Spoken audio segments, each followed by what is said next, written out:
What we like about this commercial is that it uses sex to address an important sex-related issue, AIDS, in a very direct way. But we want to know, why isn't sex used more often to actually address sex? While browsing through some racy commercials, we began to wonder, are there any sexy commercials out there that talk about sex? If there's a lack of sexy ads addressing sex, what does this say about society?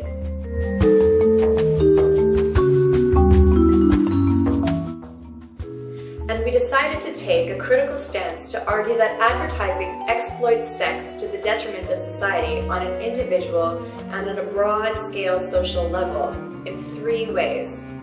We think that the overuse of sex to sell commercial items takes the meaning out of sex.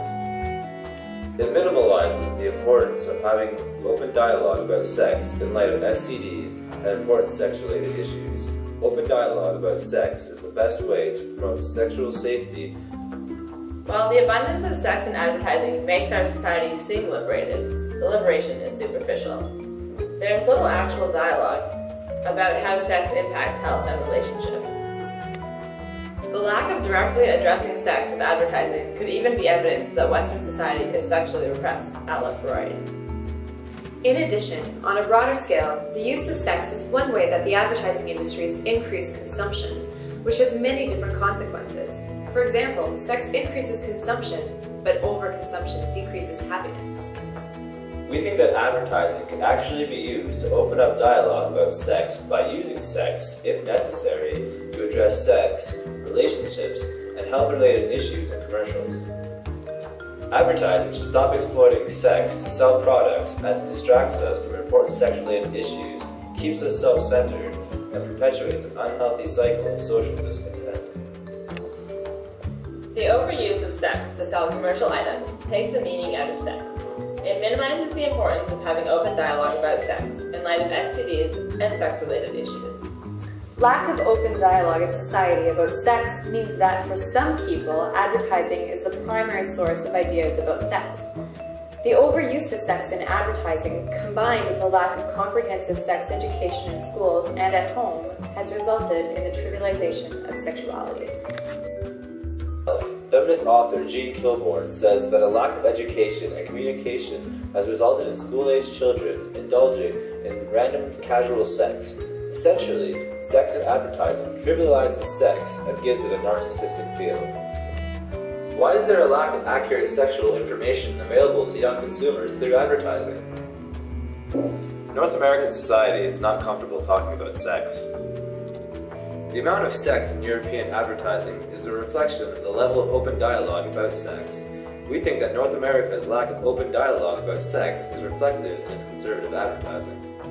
In the US, teens are taught desire, but not safety. According to a Wiretap magazine article about sex education in Europe versus the US, parents were among the first people Dutch children told when they were sexually active. The open sexual dialogue in Europe means not only that commercials are less censored, but that advertisements for safe sex and contraceptives air freely. Perhaps the fact that sexy, explicit commercials are balanced with commercials encouraging safe sex and realistic sexuality allows Europe to sustain their open dialogue about sex. Americans take a more puritanical view about the simple pleasures of life, like eating, sex, nudity, and alcohol, which Europeans take in their stride as a part of their lifestyle. Americans restrict their pleasures in normal situations and later bomb out in excess indulgences to solve psychological issues. This pattern of restriction and overindulgence applies to other types of consumption. For example, purchasing products that we don't really need. Sex pulls us into advertising, seducing us into buying objects. We comply in attempts to satisfy desires that money can't buy. The eroticization of products works to increase consumerism. According to Freud, human beings have all sorts of desires and fantasies that are never fully compatible with reality. Because we can't make fantasy real, we are forced to submit to the reality principle to survive. Reality is harsh, according to Freud, which causes discontent. There's no escape from this discontent except through work, intoxication, and fantasy. Conveniently, advertising is full of fantasy, an escape from harsh reality, where you can have all the sex, love, and happiness you like, if you buy the products shown on TV. Dr. Strangelove is an American communications expert with a consequentialist view of advertising in capitalist society. Advertising is a culture of its own that causes us to turn to commercial products to satisfy unfulfilled desires. Jolly says advertising culture prevents us from achieving the happiness we seek by subtly coercing us to pursue happiness through products.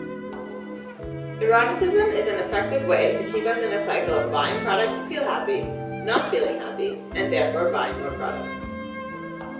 Jolly calls advertising a fantasy factory because it sells ideas more than products that are supposed to fulfill human desires.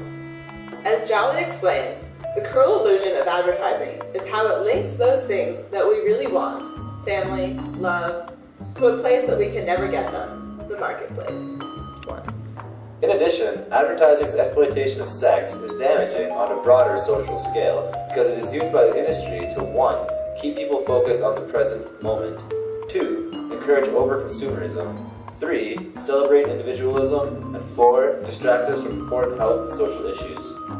In other words, advertisers use sex to uphold the current capitalist system and corporate interests instead of drawing attention to important personal and social issues.